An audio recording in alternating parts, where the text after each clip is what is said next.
ये आप सभी के लिए प्रार्थना करती हूँ कि हम सबका जीवन सदा मंगलमय हो और हम ज्ञान सम्मत होकर अपने जीवन की हर दिशा में आगे बढ़ें। तो आइए जानते हैं, जैसे मैंने आपको बताया था कि ये आपकी कुंडली है, 12 राशियां हैं।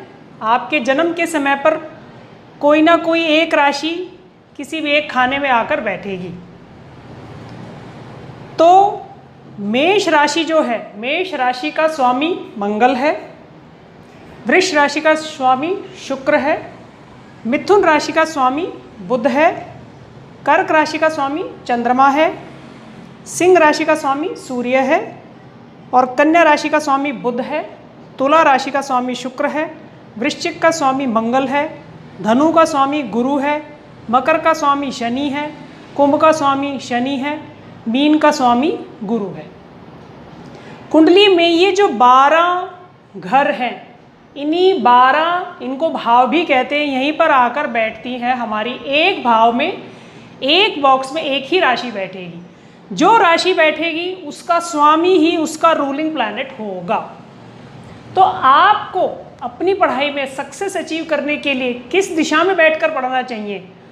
अगर आप बेसिक एजुकेशन गेन कर रहे हैं, यानी आपको ग्रेजुएशन तक की एजुकेशन अगर करनी है या पढ़ रहे हैं, तो आपको आपकी कुंडली में जिस राशि में आपका चंद्रमा बैठा है, यानी जिस राशि पर चंद्रमा बैठा होगा उसी दिशा में आपको बैठकर पढ़ना चाहिए।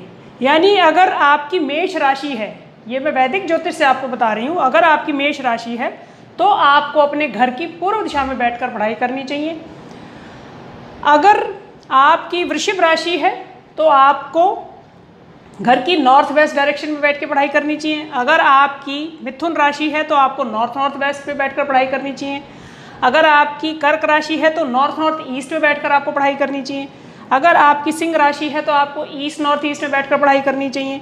अगर आपकी कन्या राशि है तो आपको नॉर्थ में बैठकर पढ़ाई करनी चाहिए। अगर आपकी तुला राशि है तो वेस्ट साउथ वेस्ट में बैठकर आपको पढ़ाई करनी चाहिए। अगर आपकी वृश्चिक राशि है तो आपको साउथ वेस्ट में बैठकर पढ़ाई करनी चाहिए। अगर आपकी धनु राशि है तो आपको नॉर्थ ईस्ट में बैठकर पढ़ाई करनी चाहिए। अगर आपकी मकर राशि है तो आपको साउथ ईस्ट में बैठकर पढ़ाई करनी चाहिए। अगर आपकी कुंभ राशि है तो आपको वेस्ट में बैठकर पढ़ाई करनी चाहिए। अगर आपकी मीन राशि है तो आपको साउथ ईस्ट में बैठकर पढ़ाई करनी चाहिए। अगर ये संभव ना हो किसी कारण से, तो जिस राशि में जो वैदिक यानी कि जो चंद्र राशि है उसी दिशा में एक ही चंद्र राशि होगी, आप अपनी कुछ पढ़ाई संबंधी किताबें भी उस दिशा में ले जाकर रख सकते हैं।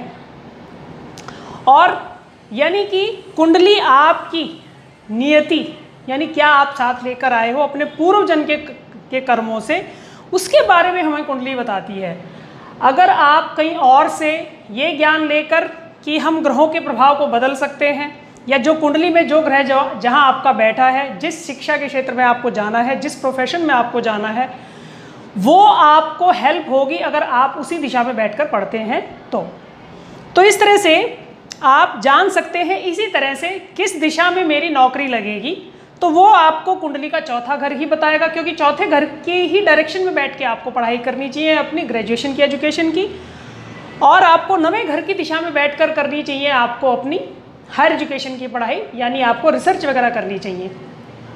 इससे भी ऊपर, जैसे भगवान कृष्ण ने गीता में कहा है, जब आपके पास क्लैरिटी होगी, यानी ये स्पष्टता होगी जीवन में करना क्या है, तो आप बहुत अच्छे से अपने कैरियर को अचीव कर सकते हैं, अगर उस दिशा के बल को भी प्राप्त कर लें। क्योंकि किसी भी कुंडली में सफलता के 4-5 चिन्ह होते हैं। आपका ग्रह बली होना चाहिए, वो दिशा बली होनी चाहिए, आपका भवन में वास्तु सम्मत वो दिशा ठीक रहनी चाहिए, आपको उसी दिशा में बैठकर पढ़ना चाहिए, और आपको उन्हीं रंगों का प्रयोग करना चाहिए जो आपके कैरियर में आपको सफलता दिलवाने में सहायक होंगे।